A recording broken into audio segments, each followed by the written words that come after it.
season, and both these guys have been, I'm sure, playing other games too. I know WebbJP and Beast, both have been playing some other games that kind of keep their brains from turning to mush. But we're gonna see a return of the Beast Mario. Wow, yes, I'm suddenly teleported back to 2000.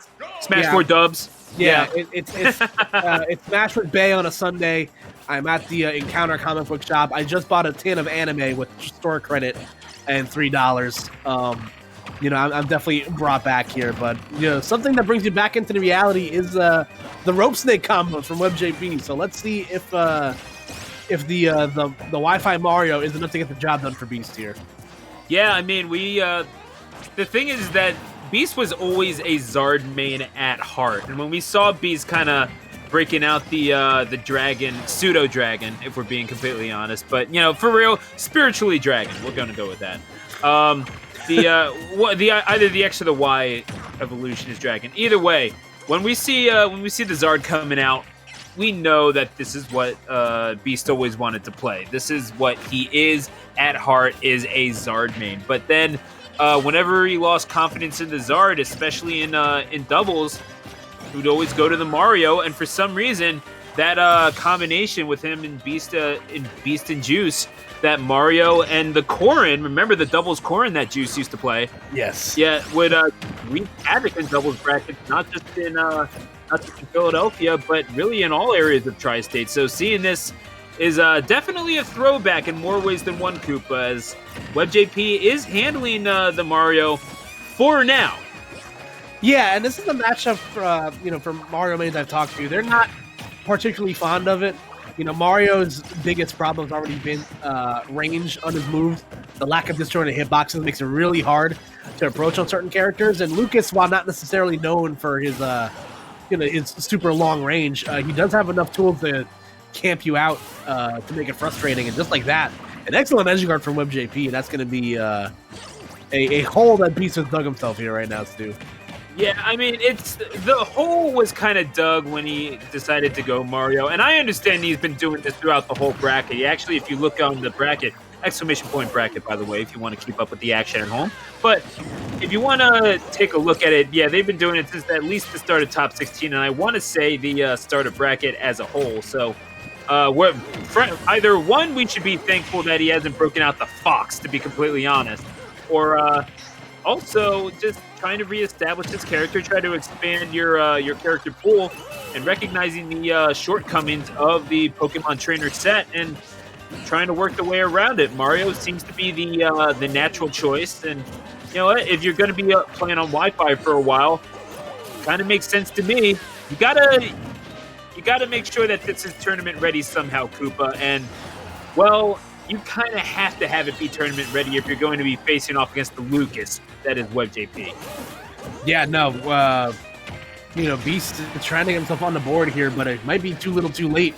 Even if he does take the stock, he's already in the triple digits against a character that doesn't really struggle to kill, as WebbJP trying to channel his inner white chocolate with the N1 mixtape off that combo right there. Yo, shout outs to Jason Williams. I wonder what he's doing now. He might be an analyst. He might be a sports analyst in some backwoods country or something. I mean, the dude did play in China and was just loved over there. But, oh, the PK Fire! That thing has knockback, and Mario took one straight to the dome. Lucas going to go up by a score of 1-0. WebbJP along with them. It is easy to kind of figure out or kind of associate one with the other at this point, because Lucas, I mean, we've seen WebbJP top so many Wi-Fi brackets, some of the biggest ones that have been put together, Koopa, with this character, and seems like this is one of those characters that we know is world ready. And now as we go to game number 2, is probably a stage pick. I don't know if Beast is committed to just playing the Mario, but if the Zard comes out, we might be in for a messy one. We could be. Did you know that Jason Williams won an NBA championship? I completely forgot about that. Not with the Kings. No, with the Heat in 2006. He was with the Heat? Yeah, he started all of the playoff games in an 06 championship run. That's nuts. Yeah. Oh, so that was the Heat team with Shaq and with Zoe and Dwayne Wade. Yep. Oh, so he must have been in the backcourt alongside Dwayne. Probably, yeah. That makes sense. That makes sense. Okay, so, hopefully he wasn't turning the ball over as much because that was a thing that he did as well. But, man, no one had handles quite like them. And the Ridley, the Citadel-inspired Ridley, shall we say, is being broken out from Beast. I would not have expected this as a counter pick, but kind of just an indication of how Beast is treating this tournament. Or maybe he's trying to have fun. Exactly. Hey, you know what? You got to try to have fun, especially when you're talking about Wi-Fi, especially when you're talking about playing against one of the better players on the internet in WebbJP. It's you'd be hard tasked to find better. Let's just say that. Yeah, no, absolutely. And he's actually doing pretty good so far. Ridley's got some gnarly range on his moves. He's got a pretty decent combo game, some okay disjointed hitboxes. Obviously, he's huge. So it's going to be hard for him to get a disadvantage without getting beaten up too bad from Lucas. The up throw, though, will be the stock stealer right there. So, yeah.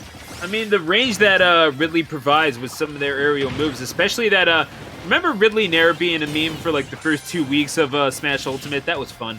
Probably looking for the side B, a little risky for my taste, but this is Beast we're talking about.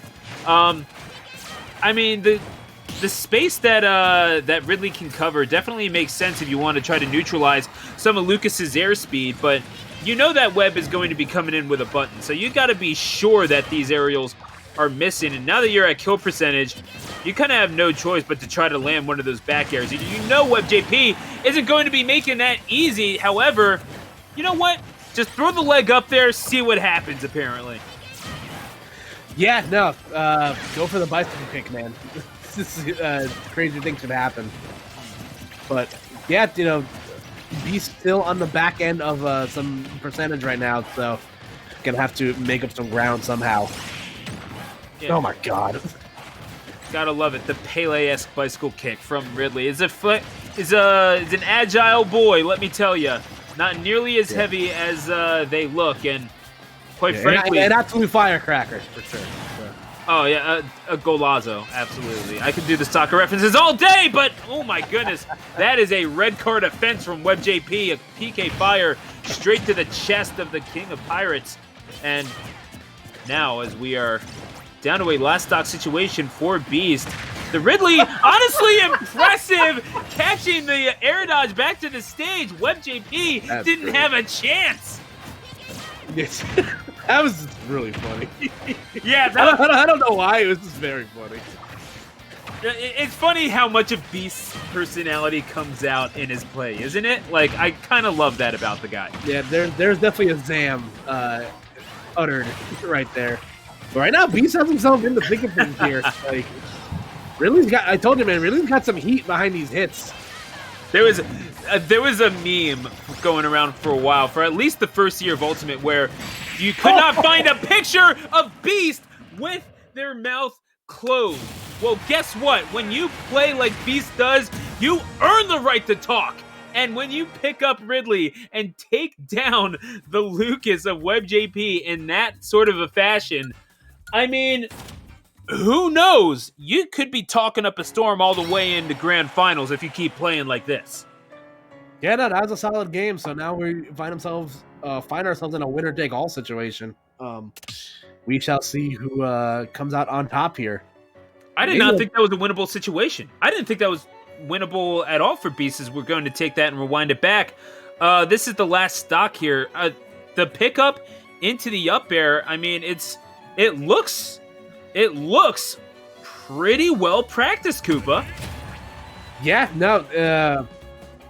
Hey, man, you got to do whatever you can to keep yourself sane in quarantine. Whether that's play some different characters and learn some stuff, then hey, by all power.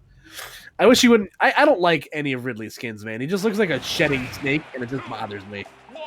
I'd say that I think that green Ridley looks popping, to be completely honest. It's a good color green. Yeah, it's rich green. Somewhat like people have something against like the green skins in the game. Nah, man, I like quite a few of them, including Ridley. Hey, Ridley's, man, a wise Muppet once said, "Green is not a creative color." So that's solid reference. Oh my gosh. But that is going to be the key for WebbJP, avoiding that side beat. Don't grab me, I'm scared. And as we go to Pokemon Stadium for game number 3, this rubber match. Well, yeah, you're gonna have to be a little bit more careful of that down smash, because that was just an absolutely ratchet second stock. And again, that side B, you're just gonna drag the kid across the stage, pile up that much damage. But yeah, you left yourself so open there. Makes up for it, but man, those are the kind of mistakes that you cannot afford to make off stage, Koopa. Also, look, if you ever look closely, one of my friends pointed this out forever ago. If you look closely, Ridley's up there. It looks like the Skyrim logo. Oh, swear to God. I see it. I see it, actually. Yeah, like it's still kind of burned in my mind as the last hit of that game number 2. So, yeah, I can definitely see the point that you made there. Yeah, but right now, WebbJP playing that mid-range game and the zoning game very well. You know, hitting Ridley where it hurts the most, and that's everywhere because he's so big. Yeah, that is one large lad, and relatively light one as well. You could be getting PK frozen or just chased down into the pits by the PK Thunder, and yep, you got to be a little bit more efficient than that on your recoveries if you want to survive with this character. Now you got a little bit of ground to make up. However, Ridley more than capable of doing that. Not going to keep their distance and use the neutral B as I may have expected, but nevertheless, maintaining stage control, which is how you live and die as Ridley. Yeah, and you know, he's definitely not out of the woods just yet as WebbJP. That's a misinput if I've ever seen one. Yeah, but going to connect on these series of up airs. You got an up air, Beast, so do I. However, gonna once again perform that bicycle kick to perfection on the up smash.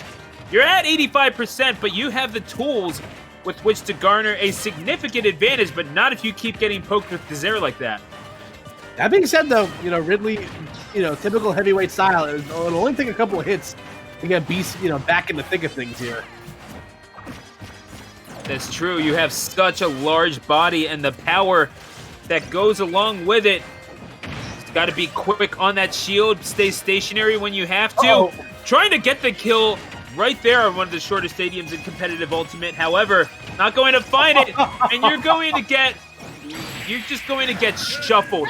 You're going to get shuffled like a deck of cards at a casino, and WebbJP putting all the chips on black and hitting. They're going to win by a score of 2-1. Taking Wesley Snipes' advice, you know, you always got to love that, but that's WebbJP. I mean, what else can you say? But that's just how the kid rolls. That looked not fun. No! That did not look enjoyable. That dramatic zoom is very funny, by the way. Ridley's back is all, like, straight. Yeah, honestly. Yeah, you actually... Excuse me, I was about to say WebbJP, and then I got caught between that and Lucas. Yeah, really... WebbJP really just fixed Ridley's posture. Like, I don't know what that was. He literally just said, hey, posture check, and just nared him a bunch of times. Funny. But I mean, that's just the combination that WebbJP puts you in, where he just kind of steps on you. It doesn't matter if he's daring you into infinity, that little shuffle that he does, the river dance, tap dancing on your soon-to-be dead body, or if he's just kind of putting you in the spin cycle. Lucas has the potential to put hurt on you, especially if you're as large a body as Ridley is. Beast finding that out the hard way. Did not make it easy for WebbJP, not in the slightest, as that was a last stock situation, game number 3. I am guilty of not giving that Ridley enough credit going into game number 2, Koopa, and I will fully admit that. No, there is definitely